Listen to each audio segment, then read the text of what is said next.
Hey guys, Zombie Girl here with another toy review, and this one in particular, this is a new figure I picked up this week.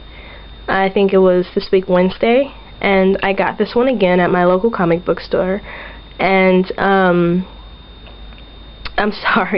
my local toy store, and same toy store, the Puzzle Zoo. And I got this one for a great deal too. I never really heard of this story. It's called, if I'm butchering it, I'm sorry. It's called Stark Raven. It's an old comic book story. I think this one is wave... I forgot what wave. I really don't remember. It's in the box somewhere. I don't know. I think it's wave 1 or 2. Again, it's an old comic book story, and I never really heard of this one. This is like one of the comic book stories I've never really heard of, but the toy really, is really cool. I like that it has like a transparency type of look to it. And this character in particular, his name is Vinny the Victim. Here he is right here. There's a picture of him right here. And the reason why he's transparent and that you can see through him like this is because a villain of this comic book story, it's Death Shadow. I think, yeah, the villain in this story, his name is Death Shadow, and he has the ability to see through his victims. That's how he kills them. And I like the amount of detail in this figure. You could actually see like right through him. And they put the transparency in this figure in the right place, right in his torso, into his arms. You could kind of see more or less his bones and his skeleton inside of his skeletor type inside of his body. And I think that's a really awesome touch. His stand is really cool. I like it because it has a spooky type of scary story theme to it. Very cool. I have to get my hands on this comic book story. It's super cool looking. And it explains right here, Vinny the Victim, of how he explains more or less the figure, more or less the story of the figure, that he was caught in the woods, and I guess the Death Shadow kind of killed him and whatever, looked through his anatomy and killed him. That's more or less what it says. I'm not going to read it because that's boring. Just the important points in this little paragraph is that his name is Vinny and he was a victim, and a Death Shadow pretty much offed him. But the little illustrated picture more or less shows you. Really cool. And here's I think an inside look of the comic book.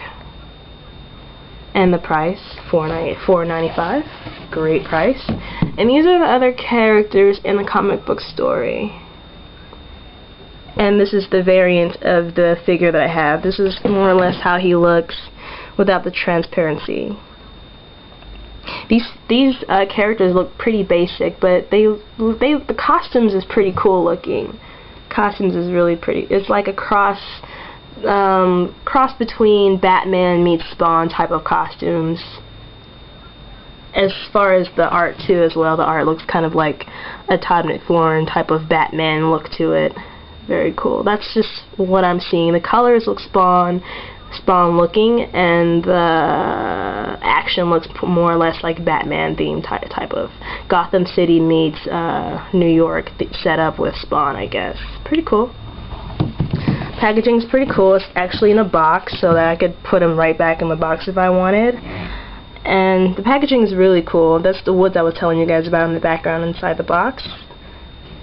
I have got to get my hands on the comic book because the figure is super cool. Really cool. It's not very articulated. From the neck down to the torso and the arms has no articulation. His head could move side to side, but it cannot pivot, cannot go full 360. Bummer, I know, but I think he's meant to stay in this little pose as well. But overall, his legs do not go in and out. They go pivot up and down. So there's the knee. He bends at the his foot pivots up and down. It's just pivot stuff going on here. He doesn't really rotate anywhere.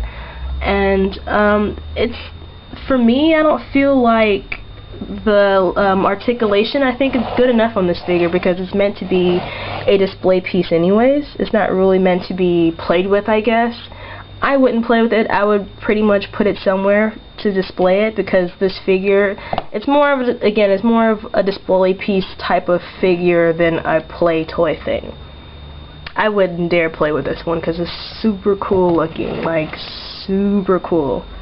I mean, I've never seen a stand like this before neither. I mean, never. It's really, really detailed.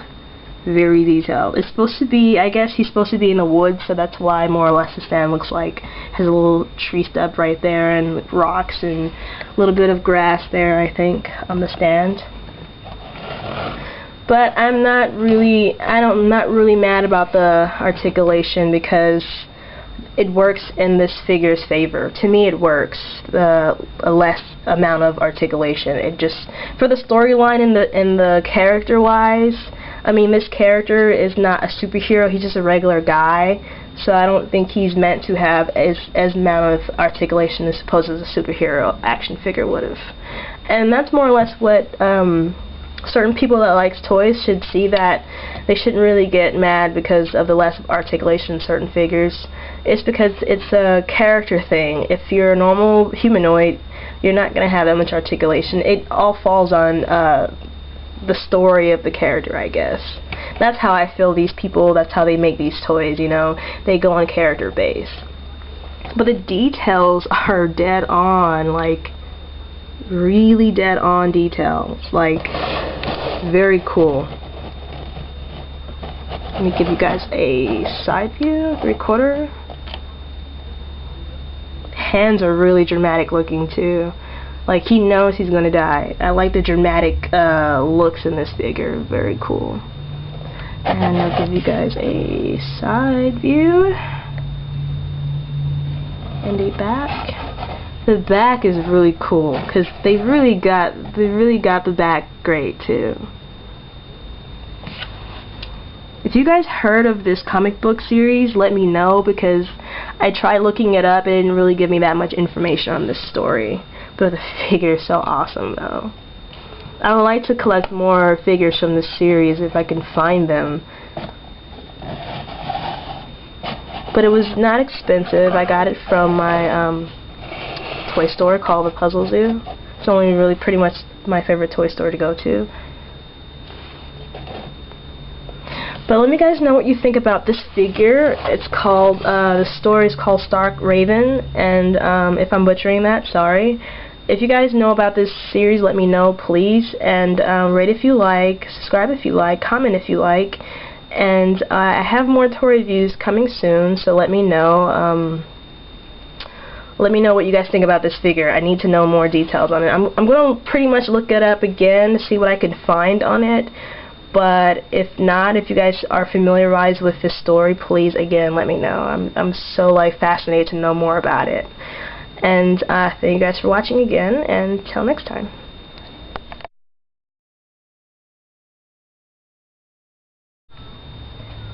Here's a size comparisons with other figures that I have. So he's like the largest scaled figure of these other figures that I have. So he's kind of a little bit taller than a 6-inch, a little bit taller than maybe a 7, and a little bit taller than all my other ones. But I like his scale. He's scaled really well for the pose that he's in. That he's always kind of a little crouched down. So he's actually a little bit even taller because he's a little bit crouched down a little. So here's a size comparison. And look, big Beetlejuice is in the background. Well, thank you guys for watching again.